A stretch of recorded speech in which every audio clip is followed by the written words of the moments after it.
Middle east में America और Iran के बीच तनाव के चलते ग्लोबल संकट से अब भारत अछूता नहीं है। इसकी आंच अब देश को भी अपनी चपेट में ले रही है। और खुद प्रधानमंत्री नरेंद्र मोदी ने लोगों से करीब 1 साल तक गोल्ड न खरीदने, ईंधन की बचत करने की अपील की है, जिसका असर ज्वेलरी इंडस्ट्री पर नजर आ रहा है।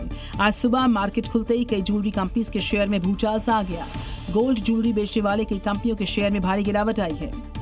ईरान अमेरिका जंग का गोल्ड की कीमतों पर असर नजर आ रहा है। जहां युद्ध से पहले 27 फरवरी को 24 कैरेट प्रति 10 ग्राम गोल्ड की कीमत करीब 1,59,000 थी, तो वहीं 8 मई तक आते आते कीमत गिरकर करीब 1,51,000 तक पहुंच गई है। पीएम मोदी की अपील के बाद शादी सीजन में मांग घटने से गोल्ड इंपोर्ट और सीएटी पर राहत मिलने की उम्मीद है। सरकार का मानना है कि अगर गोल्ड इंपोर्ट घटता है तो भारत के चालू खाते की घाटे और विदेशी मुद्रा के भंडार पर दबाव कम किया जा सकता है। हालांकि इस अपील का असर सीधे ज्वेलरी इंडस्ट्री और शादी के सीजन की मांग पर पड़ने की पूरी संभावना बढ़ गई है। तो आपको बता दें कि प्रधानमंत्री की देशवासियों से ये सिर्फ अपील भर नहीं बल्कि भारत की अर्थव्यवस्था के इर्द गिर्द एक ऐसा सुरक्षा कवच तैयार करने की रणनीति है जो देशवासियों को बाहरी झटकों से बचा सके। क्योंकि इन सबका सीधा कनेक्शन आपकी जेब और देश की मजबूती के साथ है। आपको बता दें कि भारत दुनिया में सोने का दूसरा सबसे बड़ा कंज्यूमर है, जो हर साल विदेश से सोना खरीदने के लिए करीब 3 से 4 लाख करोड़ रुपए खर्च करता है। भारतीय परिवारों और मंदिरों के पास कुल मिलाकर करीब 25,000 टन सोना है।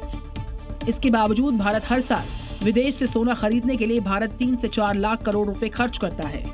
लेकिन युद्ध के बीच सोना खरीदना महंगा सौदा पड़ सकता है, क्योंकि सोना खरीदने के लिए विदेशी मुद्रा की जरूरत होती है। सोना महंगा होने की वजह से विदेशी मुद्रा ज्यादा खर्च होगी।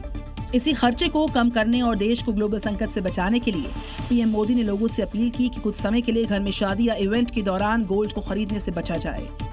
देश हित में हमको ये तय करना पड़ेगा कि साल भर तक घर में कोई भी फंक्शन हो, कोई भी कार्यक्रम हो, हम सोने के गहने नहीं खरीदेंगे, सोना नहीं खरीदेंगे। विदेशी मुद्रा बचाने के लिए हमारी देशभक्ति हमें चुनौती दे रही है और हमें इस चुनौती को स्वीकार करते हुए विदेशी मुद्रा को बचाना होगा। लेकिन विपक्ष को पीएम मोदी की अपील रास नहीं आई है और इस पर भी सवाल खड़े कर दिए गए हैं। हालांकि गोल्ड और पेट्रोल डीजल को लेकर पीएम मोदी का जनता को दिया गया बचत मंत्र विपक्ष को रास नहीं आ रहा और इस पर अब राजनीति भी तेज हो गई है। राहुल गांधी ने सोशल मीडिया के जरिए निशाना साधा है और पीएम मोदी की देशवासियों से यही अपील अब विपक्ष को चुभने लगी है। राहुल गांधी ने पीएम मोदी की इस अपील पर प्रहार किया और इसे उपदेश नहीं बल्कि नाकामी का सबूत बताया। राहुल गांधी ने कहा कि 12 साल में देश इस मुकाम तक पहुंच गया कि मोदी जी जनता से त्याग करने को कहने लगे ताकि खुद जवाबदेही से बचा जा सके। अब आपको पीएम मोदी की वो अपील भी सुना देते हैं जिस पर राजनीति काफी तेज हो गई है। शहरों में जहां मेट्रो है वहां हम तय करें कि हम मेट्रो का ही उपयोग करेंगे।